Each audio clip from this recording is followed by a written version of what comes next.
Page number 29। अनुकर्म बड़ी बहन के पास। अंतोगत्वा बाबू त्रिलोक्यनाथ ने एक वर्ष बीतते बीतते दूसरा विवाह कर लिया। यह उनकी व्यवस्था थी। सौतेली माँ के साथ खुदीराम की निभ नहीं रही पा रही थी। वह उसे कटा कटा रहता था। सौतेली माँ जितना उसे प्यार करने की चेष्टा करती वह उससे उतना ही दूर रहता। त्रिलोक्यनाथ जब यह सब देखा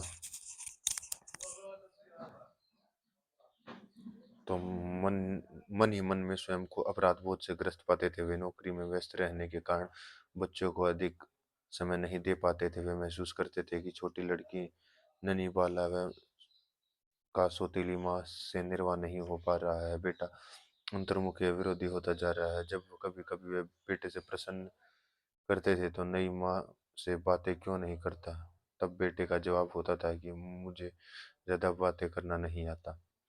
खुदीराम के ऐसे जवाब से वे चिंतित रहते थे। बच्चों के भविष्य की चिंता में वे रात रात भर जागते रहते थे। फलस्वरूप उनका स्वास्थ्य गिरता गया। इससे उन इसकी भी उन्होंने परवाह नहीं की।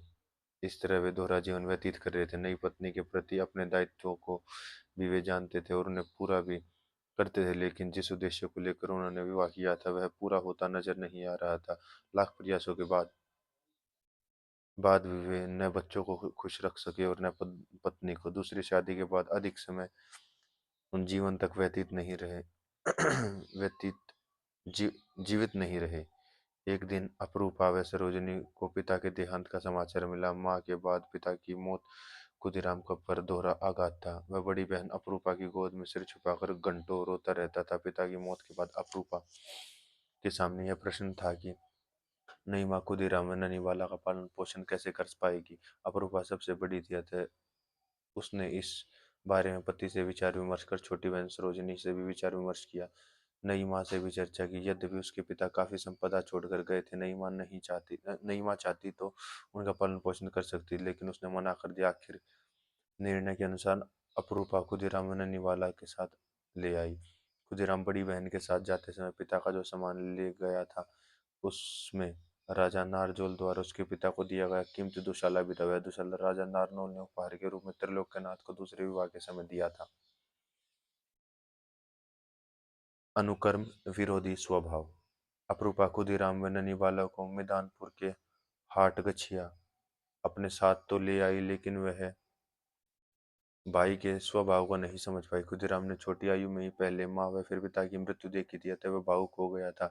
छोटी छोटी बातों पर वह क्रोधित हो जाता था। खाने पीने के मामले में वह लापरवाही करता था।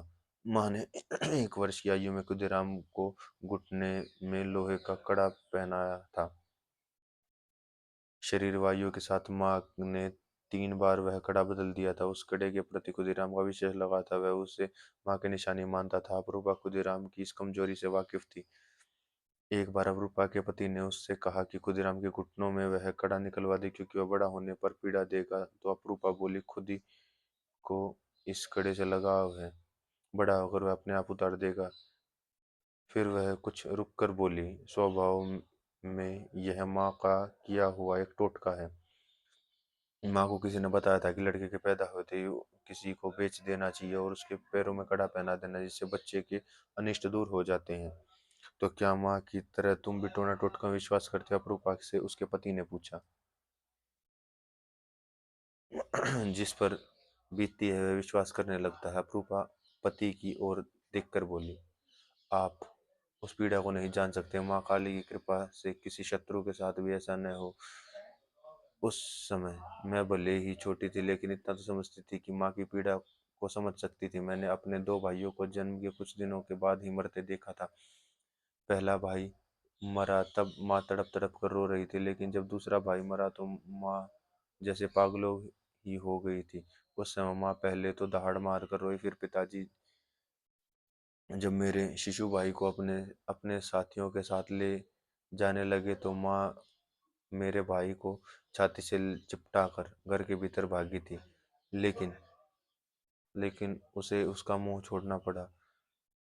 तब से 2 महीने तक माँ चुप चुप चुप रही। न तो वह किसी से बोलती थी और न वह किसी से मिलती जुलती थी। पिताजी को इतना दुख पुत्र शोक का नहीं था, उससे कहीं अधिक माँ की दशा को देखकर था। माँ के मायके कलाग्राम से आए लोग माँ को समझाते रहते थे, तरह तरह से सांत्वना देते रहते थे, फिर भी माँ को स्वस्थ होने में काफी दिन लग गए थे। अपरूपा जब अपने पति को यह सब बता रही थी, तब ललित दौड़ता हुआ आया और बोला, माँ जल्दी करो। वह घर से बाहर की ओर संकेत कर रहा था। उस समय उसका श्वास भी फूल रहा था। क्या बात है, तू इतना घबराया हुआ क्यों लग रहा है, और खुद ही कहाँ है? अपरूपा ने अपने बेटे को झकझोरते हुए उससे पूछा। माँ ने जब इस तरह पूछा तो ललित रुआंसा होकर बोला, माँ मामा लड़कों से झगड़ा हो गया है। सुनकर अपरूपा अपने पति के साथ बाहर की ओर दौड़ी। उसने देखा कि खुद ही राम का तीन लड़कों से झगड़ा हो रहा था। उन दोनों ने खुदीराम को उन लड़कों से छुड़वाया और पूछा कि क्या माजरा है, ये लोग झूठ बोल रहे हैं। झूठ बोलने की सजा मैं इन्हें अवश्य दूंगा। खुदीराम क्रोधावश में चीखते हुए बोला, पूरी बात बताओ। अपरूपा ने जब ऐसा कहा तो तीनों लड़कों सब कपाते हुए बीच भागने की सोचने लगे। इस बीच मोहल्ले के अन्य लोग वहां जमा हो गए। क्या हुआ, क्या हुआ? लोगों ने उत्सुकता पूर्वक पूछा। एक एक करके सब कुछ सत्य सत्य बतलाओ, और तुम लोग क्यों लड़ रहे थे? अपरूपा के पति ने पूछा।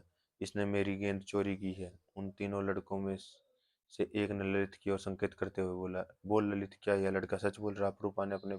उस अपरूपा ने उससे पूछा। अपरूपा के पूछने पर ललित ने कुछ नहीं कहा, लेकिन खुदीराम ने एक ही सांस में कहा, दीदी, गेंद ललित ने नहीं ली। यदि आप चाहे तो हम लोगों की तलाशी ले सकते हैं। गेंद तो इन लोगों के पास थी ही नहीं। ये झूठ बोल रहे हैं। हम दोनों तो बाहर गिट्टी खेल रहे थे। ये तीनों उस गली से आए और ललित को पकड़ लिया और बोले कि तुमने मेरी गेंद चुराई, निकालो। ये लोग जब यहाँ थे ही नहीं, तब गेंद लेने का प्रश्न ही कहाँ उठता है। ये लोग झूठ बोलते हैं। ललित के पिता ने गंभीरता पूर्वक ललित से पूछा। ललित, माँ ने तुमसे कुछ पूछा था? तब ललित बेहिचक होकर बोला, नहीं तो बाबा, मैंने तो कोई गेंद नहीं ली। मैं तो मामा के साथ गिट्टी खेल रहा था। मोहल्ले का एक युवक तीनों लड़कों के सामने तनकर खड़ा हो गया और एक लड़के की आंख में आंख डालकर बोला, कौन से मोहल्ले में रहते हो? पास के मोहल्ले में। उस लड़के ने बताया। गेंद कहाँ गुमाई है? उस युवक ने पूछा। लड़का कुछ नहीं बोला। युवक ने ललित की ओर संकेत करते हुए उस लड़के से पुनः प्रश्न पूछा, क्या तुमने उस लड़की की गेंद को उठाते देखा था? उस लड़के ने नकारते हुए सिर हिला दिया। फिर युवक ने दूसरे लड़के से पूछा तो उसने ही मना कर दिया कि उसने ललित को गेंद उठाते नहीं देखा था। अब युवक उस लड़के के पास गया जो अपरूपा को रहा था कि गेंद ललित ने चुराई है। युवक ने ललित की ओर संकेत करते हुए उससे पूछा, क्या तुमने इस लड़के को गेंद को उठाते हुए देखा था? लड़का सब शक पका गया और नजरें चुराते हुए इधर उधर ताकने लगा। इस बार युवक ने खुदीराम की ओर संकेत करके उस लड़के से पूछा, हो सकता है कि तुमने ललित को नहीं देखा होगा, लेकिन इसको तो देखा ही होगा दादा। मैंने कहा न। खुदीराम उत्तेजित होकर बोला। युवक ने संकेत करके खुदीराम को चुप करा दिया और फिर से उस बड़े लड़के की ओर मुड़कर पूछा, बताओ, तुम दोनों में से किसे देखा था? इस बार लड़के ने गर्दन झुका ली और अपने पैरों की ओर देखने लगा। जल्दी बोलो, ताकि तुम्हारे सामने ही इनको दंडित किया जाए। ऐसा कहते हुए उसने खुदीराम की ओर देखा। उस समय खुदीराम का चेहरा उत्तेजना के कारण तमतमा रहा था। युवक ने खुदीराम को समझाने के अंदाज में कहा, मूसाए, तुम हो तो इतने छोटे, लेकिन क्रोध तुमने बहुत लेकिन क्रोध तुम्हें बहुत है। थोड़ा रुको भी, सच्चाई अभी आ जाएगी। फिर वह युवक उस लड़के की तरफ मुड़ा। सभी ने देखा कि वह बड़े लड़के की आंखें नम हो चुकी थी। वह सहमते हुए बोला, मैंने तो नहीं देखा। फिर तुमने इस पर मिथ्या आरोप क्यों लगाया? इस पर अपरूपा ने पूछा। दरअसल बात यह है कि हमारी गेंद कहीं गुम हो गई और नई गेंद खरीदने जितने पैसे हमारे पास नहीं थे। हमने सोचा कि इनको डरा धमकाने से या तो ये घर से गेंद लाकर दे देंगे या फिर पैसे लाकर दे देंगे। उस बड़े लड़के ने कहा, तुझे पैसे नहीं, डंडे दूंगा। झूठे लोगों को यही सजा भी मिलनी चाहिए। खुदीराम क्रोधावश में आगे बढ़ा। खुदी, तुम शांत रहो। जब बड़े लोग बात कर रहे हो तो बीच में नहीं बोलना चाहिए। अपरूपा ने खुदीराम को डांटते हुए कहा, मैं इन्हें इसे नहीं जाने दूंगा दीदी। इनसे कहो कि हम माफी मांगे। खुदीराम ने कहा, अपनी इस गलती पर हम लोग शर्मिंदा हैं। बड़े लड़के ने जब ऐसा कहा तो खुदीराम का क्रोध कुछ कम हो गया। फिर वह ललित का सिर हाथ पकड़कर घर की ओर चल पड़ा। वहां उपस्थित लोग उन्हें जाते देख रहे थे। जब वे तीनों लड़के वहीं खड़े थे, अपरूपा ने उनसे कहा कि भविष्य में कभी किसी पर मिथ्या लांछन मत लगाना। तीनों लड़कों ने सिर सिर हिलाकर अपरूपा की बात को स्वीकार कर लिया और धीरे धीरे कदम बढ़ाते हुए गली में मुड़ गए। जब वे तीनों चले गए तब एक व्यक्ति ने अपरूपा के पति से कहा, आपका साला तो बड़ा क्रोधी लगता है। खामोश आए, मैं देख रहा हूँ। गलत बात उसे बिल्कुल भी सहन नहीं होती, अपरूपा ने अपने पति से कहा। जब कभी इसे यह अब जब अभी से इसका यह हाल है तो आगे चलकर ये क्या करेगा? वही व्यक्ति फिर बोला, जो भाग्य में लिखा होगा वही करेगा। रूपा ने मंद स्वर में कहा, सो तो है ही, लेकिन उपस्थित लोग एक स्वर में बुदबुदाए। उस व्यक्ति ने संस्कृत की एक पंक्ति उद्धृत की, लिखितमपि लल्यटे प्रोञ्जतु कह समर्थ, अर्थात भाग्य में जो लिखा था उसको मिटाने का सामर्थ्य किसी में नहीं है। खुदीराम के लिए यह घटना आखिरी घटना नहीं थी। जब भी खेलने जाता था, किसी न किसी बच्चे की माँ, बहन, पिता या भाई अपरूपा के पास शिकायत लेकर आते, खुदीराम ने उनके बच्चों को पीटा है। लेकिन अपरूपा पति को कुछ भी न बताती। उसे पता था कि पतिदेव का गुस्सा बड़ी जल्दी आ जाता है, फिर नित्य की शिकायतों को वे पसंद भी नहीं करने वाले थे। यदि उन्होंने किसी दिन खुदी को पीट दिया तो खुदी को यह बात पसंद नहीं आएगी। अपरूपा खुदीराम को अपने बेटे ललित की तरह ही चाहती थी, बल्कि उससे भी कहीं अधिक चाहती थी। उसके दो प्रमुख कारण थे। एक तो यह था कि ललित को प्यार करने वाले माँ बाप दोनों थे, लेकिन खुदीराम व ननीवाला को प्यार करने वाले न पिता थे और न माँ। अब वह उन्हीं उनके माँ व बाबा थे। दूसरा कारण यह था कि अपरूपा का खुदीराम के प्रति विशेष लगाव था। कारण यह था कि उसे माँ ने 3 मुट्ठी खुद्दी टूटे चावल के बदले खरीदा था। यही कारण था कि अपरूपा उसे बेटे से भी अधिक चाहती थी। लेकिन वह खुदीराम की शरारतों से काफी परेशान भी हो गए थे। घुंघराले बालों वाले व घुटने में लोहे के कड़े पहने दुर्बल काहे खुदीराम का चेहरा व तेजस्वी व आवाज रोबीली थी। उसने किसी से भी डरना नहीं सीखा था। खुदीराम जब 8 वर्ष का हो गया था तो वह अर्थहीन रीति रिवाजों का विरोध करने लग गया था। वह जब भी कोई गलत बात होते देखता तो भड़काऊ हो उठता था। उसके मन में समाज में होने वाले अनुचित कार्यों के प्रति विद्रोह की भावना जागृत होने लगी थी। अनुक्रम प्रश्न चिन्ह। एक दिन की बात है, खुदीराम अपने भांजे ललित के साथ बाजार जा रहा था। सामने ही मिठाई की दुकान पर उसने एक अंग्रेज को खड़े देखा। शायद वह अंग्रेज कोई मिठाई खरीद रहा था। मिठाई लेकर बिना पैसे दिए वह अंग्रेज जाने लगा तो दुकानदार ने उसे विनम्रतापूर्वक कहा, सर, पैसे तो आपने दिए ही नहीं तो हमसे पैसे लेगा? अंग्रेज ने हाथ की छड़ी घुमाते हुए दुकानदार से कहा। खुदीराम उस समय दुकान के पास ही था। उसने दोनों की बातें सुनी और यह दृश्य भी देखा। दुकानदार ने जब अंग्रेज से पैसे देने के लिए पुनः कहा तो घोड़े पर सवार होने जा रहा अंग्रेज रुका और उसने दुकानदार की कमीज का कॉलर पकड़कर दुकान से नीचे घसीट कर अपनी छड़ी से उसे ताबड़तोड़ पीटने लगा। दुकानदार गिड़गिड़ाते उसे माफी मांग लेगा, सरकार, मुझसे भूल हो गई, अगर आप चाहें तो इतनी मिठाई और ले लें, लेकिन मुझे पीटो मत। इस दृश्य को देखकर खुदीराम को गुस्सा, अगर वह सोचने लगा कि यदि वह बड़ा होता तो निश्चय उस अंग्रेज से भिड़ जाता। उस समय वहां भीड़ भी जुट गई, लेकिन भीड़ की अनदेखी कर वह अंग्रेज दुकानदार को पीटे जा रहा था। खुदीराम समझ नहीं पा रहा था कितने लोग होते हुए वह अकेला अंग्रेज दुकानदार को कैसे पीट रहा है। लोग क्यों चुपचाप तमाशा देख रहे हैं? खुदीराम दांत पीस कर रह गया। इस घटना के बाद इस घटना के बारे में जब खुदीराम ने शाम को अपनी दीदी अपरूपा को बताया तो वह बोली, खुदी, तू इन सब बातों में दिमाग मत लगाया कर। मैं देख रही हूँ तू दिन भर अपने साथ ललित को लेकर घूमता है या फिर खेलता रहता है तो उल्टी सीधी बातें सोचता। दीदी अपने प्रश्न का उत्तर देने के बजाय इतना लंबा चौड़ा भाषण दे डाला। आप यह बताएं कि गोरा अंग्रेजी उस दुकानदार को क्यों पीट रहा था, जबकि गलती तो गोरे की ही थी। दुकानदार मिठाई के पैसे मांग रहा था तो इसमें उसकी क्या गलती है? काफी देर चुप रहने के बाद अपूर्वा बोली, खुदी, तू अभी छोटा है इसलिए यह बात नहीं समझ सकेगा। जब बड़ा हो जाएगा सब कुछ समझ में आ जाएगा। दीदी, भले ही आप मुझे छोटा समझे, लेकिन मैं इतना छोटा भी नहीं कि आपकी बात न समझ सकूं। आप बताएं, खुदीराम ने कहा। जब तब अपरूपा ने उससे कहा, खुदी, हमारे देश अंग्रेजों का गुलाम है और गुलामों को मालिक की सीनाजोरी करने का हक नहीं होता।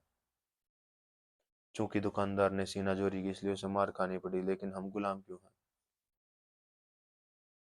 खुदीराम ने नन्हे मस्तिष्क में यह विचार एकाएक उभरा, लेकिन वह यह समझने में सक्षम नहीं था कि दुकान पर इतनी भीड़ जमा हो चुकी थी। फिर भी भीड़ ने उस अंग्रेज का विरोध क्यों नहीं किया?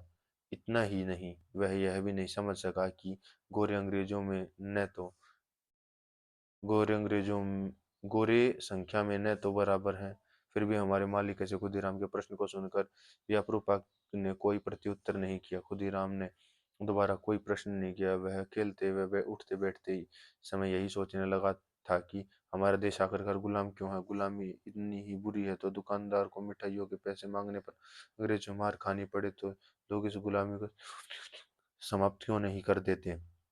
लेकिन खुदीराम अपने प्रश्नों को दीदी के अलावा किसी और दूसरे के सामने नहीं रख सका। उसके साथ खेलने वाले साथियों को तो इन सब बातों से कोई रुचि ही नहीं थी। बड़ों के बारे में वह यही सोचता था कि वे बच्चा समझकर उसके प्रश्नों का कोई उत्तर दे देंगे। गुलामी से छुटकारा पाने के बारे में वह जितना सोचता उतना ही वह उलझता जाता। उसके छोटे से दिमाग में इस समस्या का कोई हल नहीं आ पाता था। वह खेलने चला जाता था। इसी तरह दिन व्यतीत होते जा रहे थे। उधर ललित व खुदीराम की भी शिक्षा को लेकर अपरूपा व उसके पति चिंतित रहते थे। इस पर ननी वाला की शादी की चिंता भी उन्हें सता रही थी। एक दिन शाम को दफ्तर से लौटकर पति ने अपरूपा को बताया कि उनका स्थानांतरण हटगछिया से तामलक के लिए हो गया है। आने वाले 10 दिनों में उन्हें वहां काम संभालना होगा। ललित व खुदीराम को जब इस बात का पता चला तो वे दुखी हो गए। उन्हें अपने मित्रों से बिछुड़ने का दुख था तो उन्होंने हटगछिया में रहते हुए बनाए थे। दुख तो अपरूपा को यह भी था, लेकिन सवाल नौकरी का था, इसलिए जाना ही था। पति ने कहा कि अपरूपा नई जगह जाने के लिए स्वयं तो मानसिक तौर पर तैयार करने लगी। फिर एक दिन अपरूपा अपना सब कुछ समेटकर पति के संग तामलक आ गई। जबरदस्त बदलाव। खुदीराम को मस्तिष्क में नए मित्र बनाने में थोड़ा वक्त लगा। उम्र भी अभी उसकी बढ़ गई थी। इधर अपरूपा व उसके पति की चिंता खुदीराम व ललित को लेकर बढ़ती जा रही थी। अपरूपा ने अभी घर में ही उन दोनों को अक्षर ज्ञान करवाया था। आखिर एक दिन खुदीराम व ललित का दाखिला तामलक हैमिल्टन हायर इंग्लिश स्कूल में करवा दिया। शुरू शुरू में खुदीराम को स्कूली माहौल रास नहीं आया, क्योंकि उसके मन में हाट गछिया वाली मस्ती बसी हुई थी। उसे ऐसे ही साथियों की तलाश थी जो उसके साथ खेलते रहें। ललित पर माँ बाप का सख्त अनुशासन था, इसलिए उसके मन लगाकर पढ़ाई प्रारंभ कर दी। अनुशासन तो खुदीराम पर भी उतना था, लेकिन जितना ललित पर था।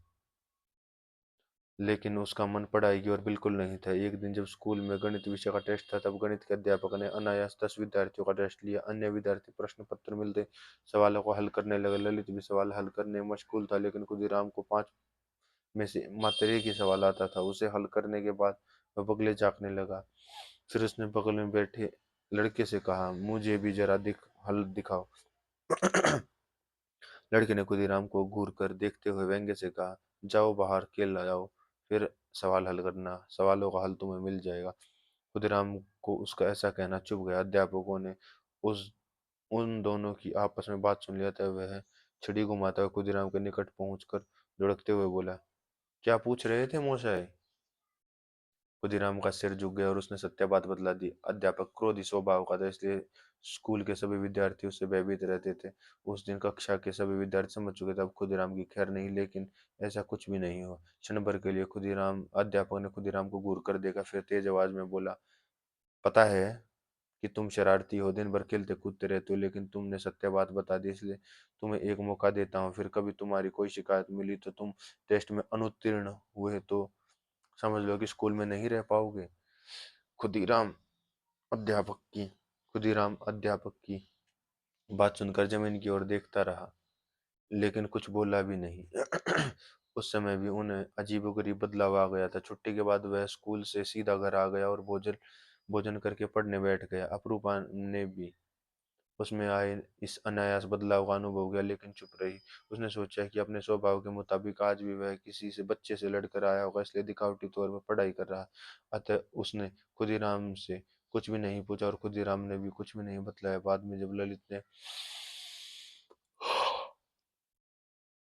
ललित ने स्कूल की घटी घटना के बारे अपनी माँ अपरूपा को बताया, तभी अपरूपा ने खुदीराम से कुछ नहीं कहा। उस घटना के बाद खुदीराम सीधा स्कूल जाता और वहां से लौटकर पढ़ने बैठ जाए। खेलता भी तो केवल ललित के साथ ही खुदीराम में आई इस अन्य बदलाव को देखकर अप्रूपा ही नहीं, उसके पति बड़े प्रसन्न थे। अपने अथक परिश्रम से फलस्वरूप खुदीराम की गिनती कक्षा के होशियार विद्यार्थियों में होने लगी थी। गणित का वह अध्यापक खुदीराम से विशेषकर प्रसन्न रहने लगा था। अनुकर्म, स्वाध्याय और व्यायाम। खुदीराम के भाई तामलक में खुदीराम के बहनोई तामलक में सन 1904 तक रहे। गर्मी के दिनों में वे परिवार सहित मिदनापुर आ गए। तामलक में रहते हुए खुदीराम व ललित ने छठी कक्षा तक शिक्षा हासिल की। सन 1904 में खुदीराम व ललित का दाखिला मिदनापुर कॉलेजिएट स्कूल में करवा दिया गया। खुदीराम की इस समय 14 वर्ष से कुछ अधिक थी। वह शरीर से दुबला पतला था। इस स्कूल में दाखिले के बाद खुदीराम की रुचि व्यायाम की ओर हो गई। पढ़ाई की धुन तो ऐसी सवार हुई कि वह अपना ज्यादातर समय पढ़ाई में व्यतीत करने लगा। शाम होने के साथ ही वह पढ़ने बैठ जाता और वह पढ़ाई में इतना मशगूल हो जाता था, खाने पीने सोने की भी चिंता नहीं रहती थी। स्थिति यह थी कि यदि अपरूपा उसे खाने के लिए नहीं कहती तो बिना खाए ही सो जाया करता था। वह स्थानीय पुस्तकालय में पुस्तकें लाता और उन्हें पढ़ता रहता। वह बंकिम चंद्र चट्टोपाध्याय की प्राय सभी रचनाएं पढ़ चुका था। उससे सबसे अधिक वह आनंद मठ्य से प्रभावित था। पुस्तकालय में स्वामी विवेकानंद की जितनी भी सभी रचनाएं थी वह पढ़ चुका था।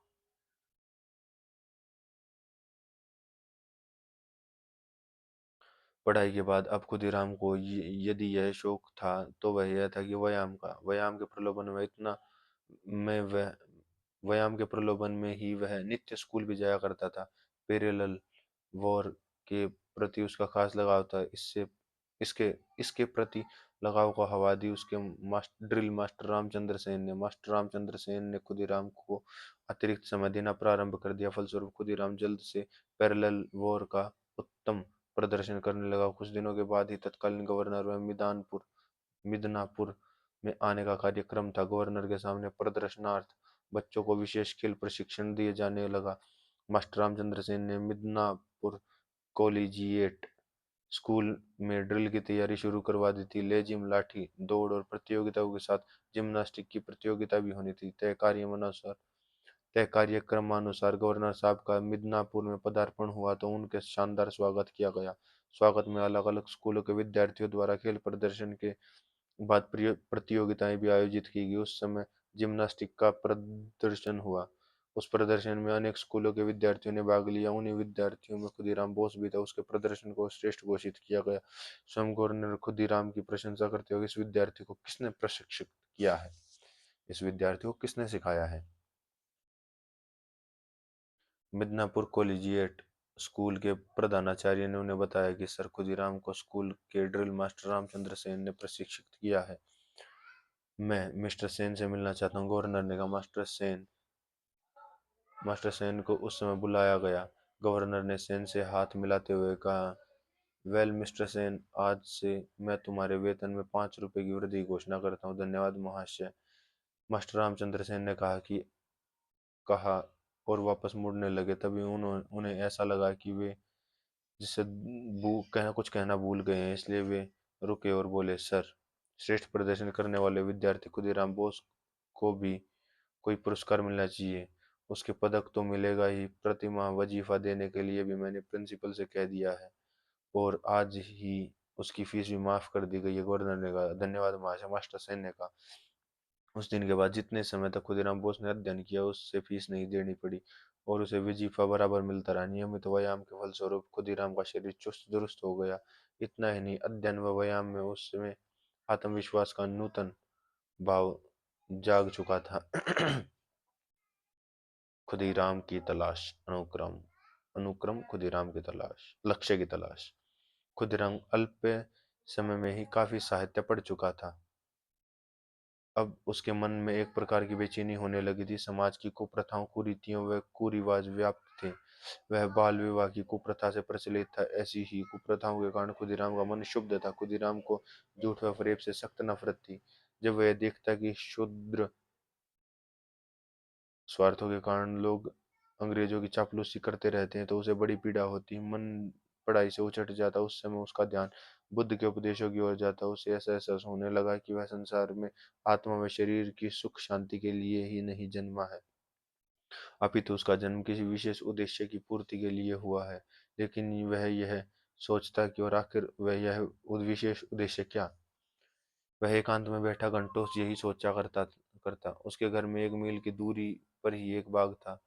उसे एक मंदिर था। मंदिर अधिक बड़ा तो नहीं था, लेकिन फिर भी सुबह शाम वहां भक्तों की भीड़ लगी रहती थी। कहने को तो वह हनुमान का मंदिर था, लेकिन भद्रकाली समाज ने मंदिर में एक कक्ष माँ काली की प्रतिमा स्थापित कर रखी थी। लाल पत्थरों से बना हुआ मंदिर भव्य था। उसकी सबसे बड़ी खासियत यह थी कि वह बागों के ठीक मध्य में स्थित था। मंदिर के इर्द गिर्द पेड़ नहीं थे, लेकिन मंदिर प्रांगण से हटकर पेड़ कतारबद्ध थे। जैसे सर्दी के मौसम में भक्तों का भरपूर धूप मिलती थी, और गर्मी के मौसम में पेड़ों से छनकर आती शीतल हवा का भी एहसास होता था। खुदीराम के मन में जब भी यह कभी उथल पुथल मचती तो वह उस मंदिर की ओर चला जाता और घंटों तक एक चबूतरे पर बैठा सोचता रहता। एक दो बार तो ऐसा भी अवसर आया कि संध्या काल में जब भक्त अपने अपने घरों में को चले जाते, तो मंदिर पुजारी पुजारी जी ने उसे बैठाया और घर जाने के लिए कहा। खुदीराम में हो रहे नए बदलाव से अपरूपा फिर से चिंतित होने लगी थी, लेकिन वह न तो खुदीराम से कुछ कहती, न अपने पति से कुछ कहती। अपरूपा के पति को साले के प्रति भी रुचि नहीं थी। मिदनापुर आने के बाद अपरूपा ने नन्ही बला का विवाह सुयोग्य वर से कर दिया। उधर उसकी सौतेली माँ अपने पिता के स्थायी तौर पर रहने के लिए जा चुकी थी। अपरूपा को यह उचित ही लगा था, क्योंकि अपरूपा के पिता के संचित धन से सौतेली माँ का जीवन अधिक चल पाना मुश्किल था। सौतेली माँ को बाबू त्रिलोक्यनाथ के बच्चों से किसी प्रकार की कोई आशा भी नहीं थी। नन्ही बाला के विवाह के पश्चात अपरूपा के पति चिंता मुक्त हो गए थे। ललित की पढ़ाई भी ढंग से चल रही थी। अब अपरूपा को केवल खुदीराम की ही चिंता थी। वह खुदीराम से कहा करती थी कि यदि वह ठीक ढंग से पढ़ाई पूरी कर ले तो पति से कहकर कहीं नौकरी दिलवा देगी। उसकी यही कामना थी कि पिता का उजड़ा घर किसी तरह फिर से आबाद हो। यदि भाई की नौकरी लग जाए तो लड़की अच्छी देखकर उसका विवाह करवा दे, तो भाई की तरफ से भी चिंता मुक्त हो जाएगी। लेकिन खुदीराम से कुछ भी नहीं कह पाती थी, क्योंकि भाई के प्रति उसका विशेष लगाव था। उसे उसे भय था कि यदि वह भाई से कुछ कह दे और भाई को बुरा लग जाए तो उसे भी दुख होगा। इसलिए वह खुदीराम से कुछ नहीं कहती थी, और न ही खुदीराम को टोकती थी कि वह क्या कर रहा है, कहाँ जा रहा है। आजादी, बस आजादी। अनुकर्म आजादी, बस आजादी। इसी तरह खुदीराम वास्तव में उसके हाथ से निकलता जा रहा था। वह अपनी पढ़ाई व भविष्य की परवाह न कर देश व समाज के बारे में सोचता रहता था। सोचते सोचते उसे घंटों गुजर जाते थे, और आखिर 1857 की क्रांति क्यों विफल रही। अंग्रेजों के अपने देश में आने व उसके उसे अपने अधीन करने के कारणों पर विचार करता था। उसे केवल एक ही बात सोचती थी कि वह किसी भी कीमत पर देश को क्रूर अंग्रेजों से मुक्त कराना चाहता है। एक दिन वह मंदिर के चबूतरे पर बैठे यही सोच रहा था कि सोचते सोचते